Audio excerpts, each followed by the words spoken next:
So Linda, tell us why you wrote your book.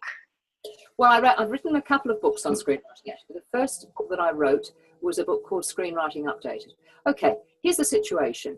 I am a working writer, and I spent many years working and continue to do so, writing for first theatre, then film and television, then fiction, a lot of different television, docudrama, miniseries, all of that sort of stuff. And I was doing a little bit of casual teaching for the Australian National Film School, but also my day job was that I was being flown around the world to devise television drama series, because when you get to a certain level of experience, you often get asked to do this. So I was working with multiple storylines every day and getting paid for it. I then encountered screenwriting theory, and I thought, this is really wonderful, but it is talking all the time about a single protagonist. And I realized that this was actually to do with the historical issue in Hollywood, where the film industry and the television industry were separate. So when you said, but television uses this, people were saying, well, that's television, we're talking film, right? Anyway, I was dissatisfied with that, so I decided that I'd ask about it. So I'd ask people, well, what about, how do you do flashback? Because sometimes it works and sometimes it doesn't. How do you do ensemble pieces? Because sometimes they fail, particularly if they're reunions. And how do you do, how do you work with interweaving stories? Because we have to do a lot of that in television, and television works well. And I was really never answered. And particularly with flashbacks, I was often coming across this thing, well, you're a weak writer if you do flashbacks. Well, Shakespeare does flashbacks, and Homer does flashbacks. So I thought, well, I don't know that I'd agree with that. Anyway, I asked to write a book by AFTRS, which is National Film School, so I thought I'll have a crack at this myself. Nobody can give me any answers. So I kept looking at films that worked with flashback and all these other forms, and films that didn't work, and hey presto, there were patterns. I was absolutely blown away, absolutely blown away. I wrote the book because I spent the advance, as you do, and it went viral. It was published in Los Angeles before it was published in Australia. It went all over the world. I had professional writers leaping up and punching the air and saying, yes, we can do it, you know, because everybody is frustrated with the one protagonist model. There's nothing wrong with that if you've got the right kind of story, but there are other stories that simply don't fit. And that's everything that I do is to do with being a working writer and wanting to know the answers myself. So that was the first book. And then I've since written another book, because also, here's the thing, screenwriting changes. The notion that it's all fixed in stone, not true. It changes. You know, have a look at some of the films that were being made in 1944, apart from Casablanca. They're as slow as watching paint dry. You know, we have got faster, peripheral vision is faster and so on. So that's where I came from on all of this. And what then happened was that when I was talking to writers, I was really getting, you know, immensely excited. Wonderful time in Edinburgh with the writers, just you know, let's go on a whiskey tour and celebrate. No, I don't drink. But anyway, so there was that. But then what happened was that the writers were getting excited, and then the people in the games industry started to invite me in to talk about it to games people. So I should say, I'm not a games person. I'm very interested in games, but I don't come from that. I'm just a person who's interested in multiple structures for my own sake, but also to tell other people about it. So that's where I came from. Yeah, that's great. Well, for me, it's saved me, because I was writing a narrative for my app, Authentic in all caps, and it just the story wanted to be a buddy adventure. It wanted to be two, and philosophically, and I guess ideologically, I didn't want just one person. And it was also there was sort of two sides of the same person in a way. And so when I came across not just all of your parallel structures, which I use as as something to draw on, to ground lots of things, but your mentor protagonist, sort of mentor antagonist model that you've got there, that was the thing that it's sort of like, oh, there's actually a structure I could use. It was a lot of people have that moment. And yet I would like to tell you a little bit about, explain what this is, because the whole business of when you look at how you do flashback, you need to understand this particular approach. And if you've been working in a linear way, as I was before I started to do this exploration, it's a really sort of explosive, it's a crazy experience, because you have to think sideways. You have to dismiss a lot of things that you thought were absolutely unquestionable. For example, you know, there can be a protagonist in one time frame who is an antagonist in another time frame. So we're inside them in one time frame, outside them in another time frame, right? And you have to, all the things that I do are about making the story work. Now, I respect philosophy of it and the whole sort of theoretical thing, but a lot of my stuff is about making things work. Now, here's mentor antagonist. Okay, typical writer's story. I'm employed to write a film by a producer's idea. Producer says to me, okay, I have this idea based around a lovely character. The character is this, and here's the character. The character was, she was a woman in her 60s, and at one time she had been a fan dancer. Now, a fan dancer, if you don't know what it is, it was in the old days that, yes, the woman would be in a kind of flesh-coloured bodysuit and would put fans over the, you know, the difficult bits, the secret bits, right? And just sort of stand there. So this woman had a history of doing that, right? This was supposed to be in the 40s or 50s. And the idea was that she hears that her old rival has found all of the costumes for her act, that's our ladies' act, and is going to revive the act. Right, now, just hold it a minute. These are two wonderful characters, but they both lack a connection with reality, because it's one thing to be dancing around, you know, when you're 19 like that. It's another thing to be doing it when you're in your 60s. It becomes something of a freak show. So this is a wonderful, crazy character. And, well, but you see what I mean. So this is a person who's maybe not grounded in reality. She's certainly very crazy. The idea is that she goes and she finds her rival and she revives the act, right? So as producers do, the producer then went off to Papua New Guinea and was was uncontactable for several months. And I had a deadline, and money was, you know, reliant on the deadline. So I thought, what can I do? Because what was happening was this. I had this wonderful, vivid character, right? Really interesting, wild, crazy kind of character. But every time I started to do what you're supposed to do, that is get into their motives, make sure that you're in their shoes and so on, she normalized. She actually became like Doris Day in her worst movies, right? So I was thinking, I've lost the film, this character's gone. And then I suddenly thought, well, the reason she's gone is because she has become predictable. I mean, I was having her think, you know, I'm a bit old, but maybe with makeup and the right lighting. And it was like, no, this is wrong. My film is gone. I tried everything, can't contact producer. And I thought, well, you know, I have to do something. And then I suddenly thought, you know what? I need a normal person. I need a normal person who has to deal with this. And so I created a script with a truck driver that she persuaded, she paid to take her, and they had these wild adventures. And he was a middle-aged guy. It was a kind of old fat. They fell in love, of course, you know. Anyway, the producer hated it. It never happened, but that's show business. But the interesting thing was that I realized, hang on, that's Rain Man, because the most interesting character in Rain Man is Raymond. The autistic man, we cannot get inside him. The Elephant Man, same thing. Most recently, in a dark form, Foxcatcher. You have a fascinating character, often a dangerous character, who comes into the life of a normal person. Now, that normal person is pulled onto some kind of spiritual or sometimes an actual journey by this crazy person. And the value of that crazy person is that we don't know what they're going to do next. They are irrational. Now, that is what I call a mentor antagonist. The protagonist is the person whose shoes were inside.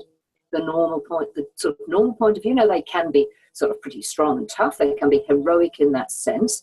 But the person who's most interesting is this mentor antagonist. Now, this person who sort of teaches them things. Often the character will teach the ordinary person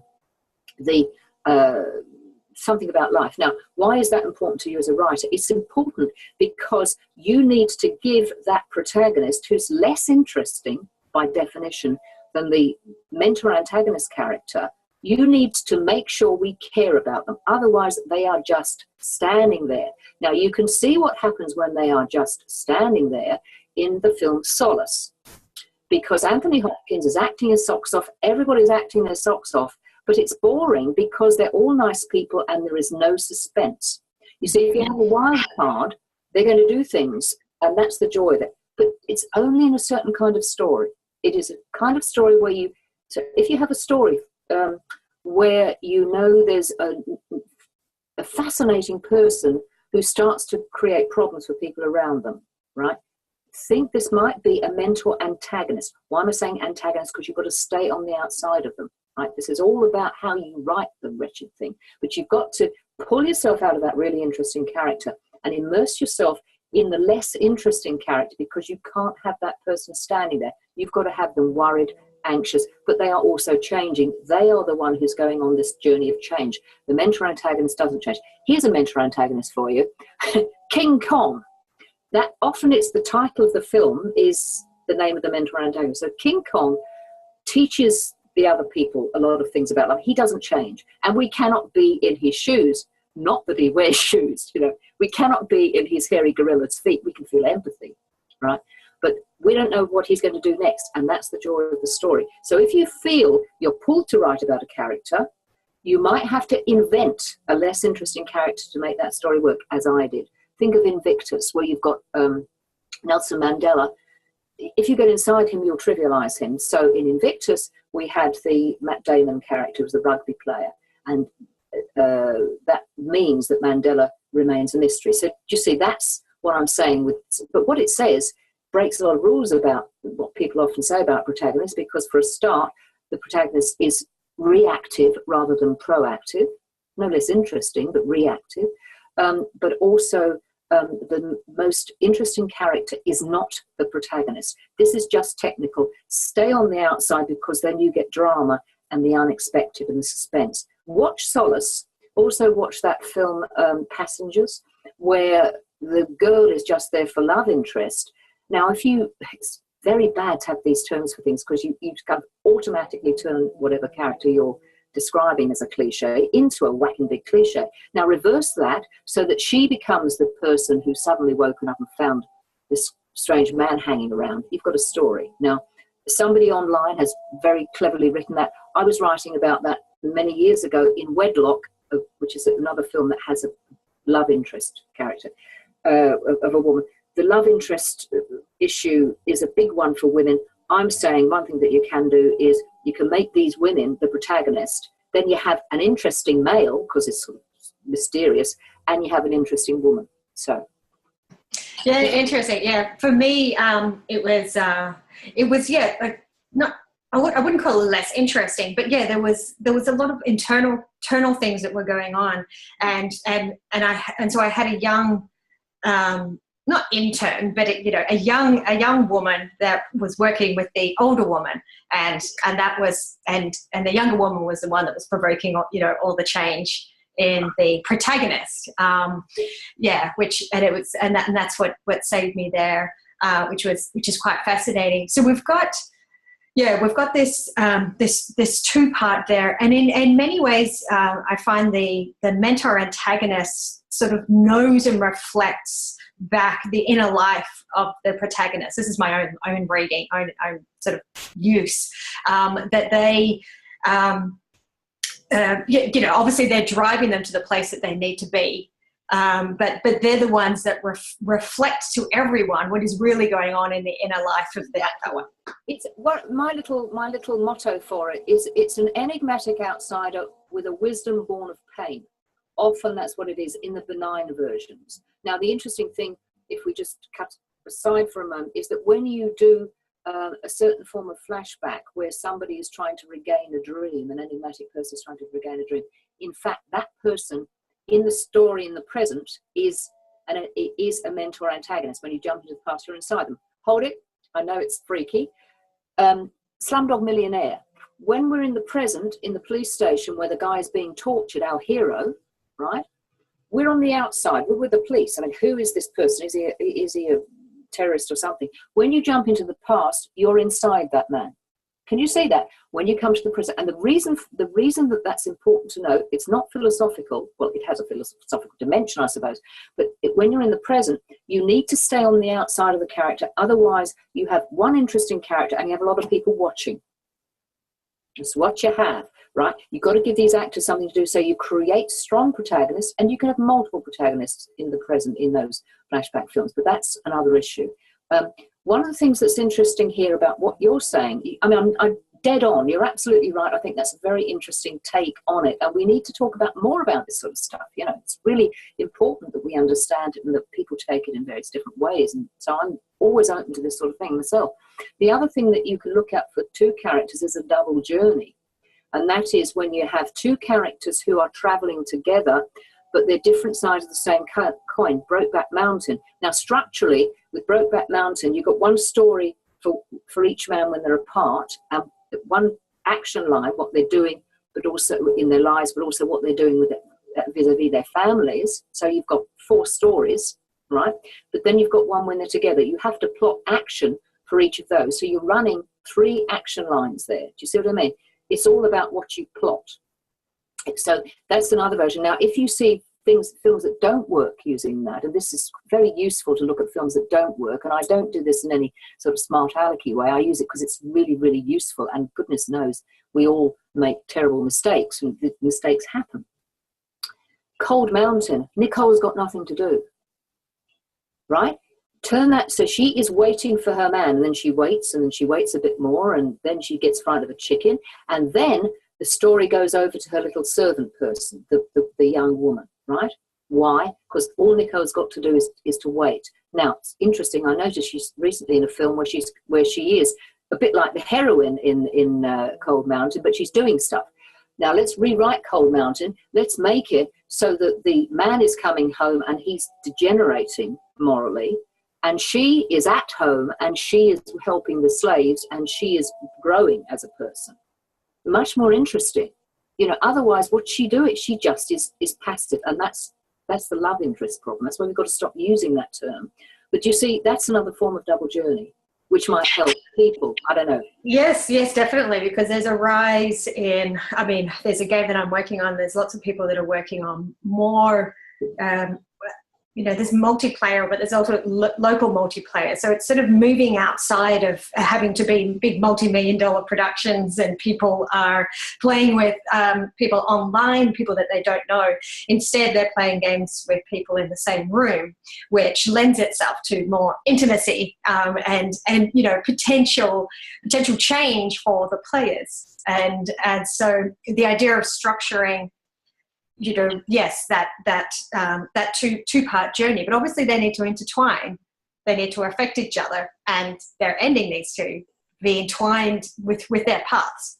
Yes, but that's the interesting thing, because just talking, you've got to think as a writer about what they do when they're separate, apart from when they come together. But there's another form that you could use, it would help the thinking, that I would suggest, if they're all in the same room. And that's what I say about multiple protagonists, because when you've got people locked together in a quest or a journey, a quest, a reunion, or a siege situation, then the dynamic that you've got a plot that's all about how they're stuck and what they're doing about it, but you've also got all this wonderful interaction on the personal level, right? You've also got what they do in the game and so on. So sometimes it might be useful to think in terms of the multiple plot lines, which I do for writers when they're talking about something like American Beauty, you know, what's happening there, and how you would write those family stories, which are all people trapped in a situation, an emotional siege. So there's ways of looking at these things that will clarify it for you, and I would strongly suggest that people consider the idea of multi-plots as opposed to just this singular plot. Now, this is all very difficult, but it's doable, and we just need more conversation about this. You know, that's the thing, because it's changing all the time. People are doing wonderful things, and games are reflecting that. When I've worked with people, helping them with their games, I've been doing all sorts of things like this. It's just to clarify the thinking, to make it easier for yourselves, you know. Yes, and as you say, like, you found patterns. There are structures that are already being used and they're already successful, you know, and helpful. And you actually do mention a few structures in your book, you know. So we've spoken about, you know, the double journey, the mentor antagonist, but perhaps you just talk about just quickly reference, you know, some of the other things that are some of the other structures that are in the book. Okay, I'll do it by talking about, by relating it to a personal experience. Okay, you're all writers, you're all passionate about what you do, otherwise you'd do something else, right? So we're all passionate. You come down one morning, it's an example I often give, you come down one morning, you open the paper and you read an article that makes you very angry, and you know you want to do something about this, you want to write this, you know it's going to come out somehow. And the story is this: it is that some doctors in a war zone were exposed to chemicals through no fault of their own, and they were horribly damaged. It was through incompetence on the part of somebody, incompetence. And when they come back into their home cities, they discover horrifically that not only are they affected, but their children are affected. And you're very angry about this because this was incompetence, it was graft, it was corruption that caused this. And so you want to write something about it. Now, how do you do that? You could take one person who was damaged and you could write about them, or you could write about just their story, or you could write about their partner's story, or their parent's story, their child's story, right? That would be one hero. You could also do a little buddy movie thing there too, right? Okay. But supposing you say, now, is that a good film? Yes, it is. Nothing wrong with that.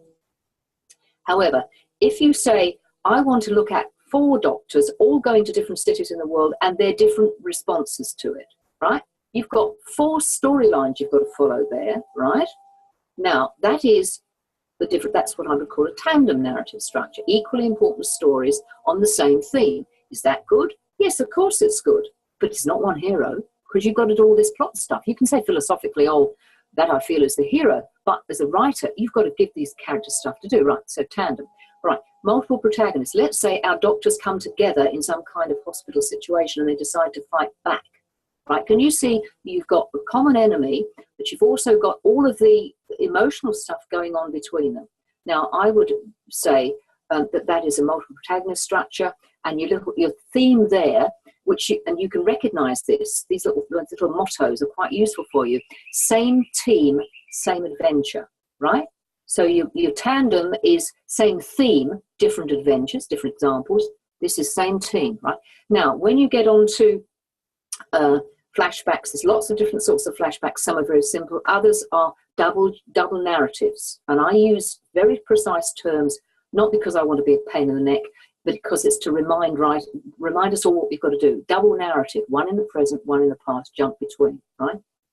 And you have to work on that. Then there is double journeys, which I've talked about, they are versions of the same protagonist. This is what happens in multiple protagonist form. They're all versions of the same protagonist.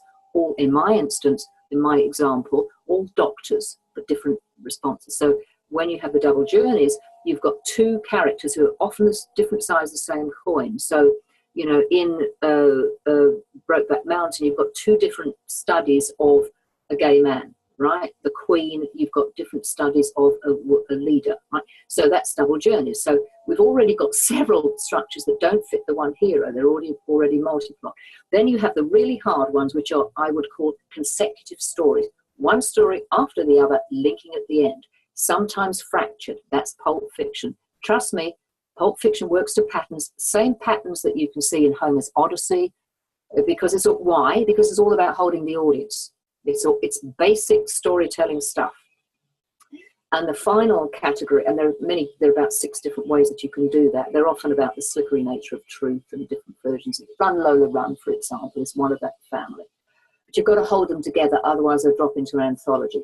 The final one is Fractured Tandem, which is things like 21 Grams and The Hours. Now, they are essentially one-act structures. They don't have a middle. They don't have a second act. They join together at the end. And there are ways that you can do this. And often you see the non-linearity will make the stories hold together. Right, so you can fix weak stories by doing them in a non-linear way, which is very exciting. So can you see with our doctors that we could, for example, we could do a Run, Lola, Run with those doctors. Some doctors arrive early, some get damaged, others arrive later. Do you see? You could do that. That's one structure actually that I've used where I'm working with games, people who have devised something, because I have a lot of games running. Do you see what I mean? These are all the forms that we can talk about. I talk about, I think, 20 major forms and another 10 hybrid forms. That's what are out there. Structures. It depends on the story. Yes, exactly. Yeah, we have to lose this idea that there's one way to do it, because I would love it. You know, I've been writing for over 30 years. I'd love it if there were one way to do it. I really would. But I'm sorry, there isn't. And don't wrestle yourself to the ground trying to make that one work. It won't work. And if you're saying to yourself, this doesn't work, it probably is because it doesn't work. So that's... Yes, and that's really helpful too, because there's a lot more serious games that are being made where they are exploring different points of view, and even just a transformational approach, transformational structures where you're trying to change the player from one way of thinking to another way of thinking, from the beginning to the end, often involves switching to different points of view, like seeing the same situation in different ways. And so this is where your multi-path comes into play, and it's like, oh, and there's structures that work with that. This is fascinating for me, because as I've said to you, I'm actually a writer who's film and television writer who's pulled in by the games people to help, So I'm not a games writer, but when I hear you say that, you're looking at a kind of Rashomon situation, which is a consecutive stories situation. And again, these complex terms are just to remind you what the hell you've got to do as a writer, right? You've got to do these stories and pull it together, because if you do different points of view, there might be a loss of energy. That would be my take on it. So there's lots of stuff that we can do with all of these multi-plot things. And I think it's terrifically exciting. I mean, it sounds so rich what you're describing. Yes, it's and that's what I love. Like, there are existing structures that we can apply in new ways, and obviously, and they both transform each other. So, what is an activity? What's a prompt that you would recommend for us to jump into now? Oh, look, I just kept wanting to talk to you. I know. Okay, a prompt for you. I would be saying to people, have a look at some of the ideas that you have and see if you've got a see if you've got a mentor antagonist structure there. Also, think of all the films that answer this description. An ordinary person is dragged onto some kind of journey by an enigmatic outsider, sometimes benign, sometimes very hostile, as in Collateral or Foxcatcher. Also, what you might want to do is to think of a powerfully interesting character, say Obama or somebody from history, whatever, Lenin or whatever you want to, and then try to see how you could invent a normal person who is changed in some way by that mentor antagonist character. But the trick will be that you have this very interesting character, but in order to service that interesting character and keep them interesting, you need to have this slightly less interesting, powerful, ordinary human being, but not as strange as this other person. So that's my exercise. So have I made that? Have I explained it properly? Yes, that works. I mean, the thing I find interesting is, often in games, sometimes in games you can have like a guide character, another character that's with you, which has a utility, has a function in the sense of like, the game needs you to do certain things at certain time, and so they have a character along doing that. But that could be your mentor antagonist, and you're the one who's seemingly uninteresting, but you're being provoked to get these amazing things out of you. But if you were to look at this guide character, if I may say this, I don't know whether this will work, but have a think about it. I mean, if you look at this person as maybe they're a bit, who are they? Is there a bit of a threat there? Is there, so the level of suspense you can invest into that might make that character more interesting rather than kind of follow me. So yes, exactly. So you've got to think of these of all the characters as the suspense level and the what mystifying the audience, making the audience tense, all of the sort of stuff that can get lost. Yeah, if you don't focus on it. Yes, and you could even do the worst. The reverse, where you are the mentor antagonist to a character within a game, and that as well, and even with another player. So that's all fascinating. Thank you so much. So you've got your Twitter and your website, and at your website is information about, you've got a few masterclasses around the world coming up, so people can check those out. And your book, which we'll tweet. And I'll end by saying that in my 60s, I'll totally be fan dancing, but for myself, probably for my own pleasure rather than others. But thank you. All right, thank you.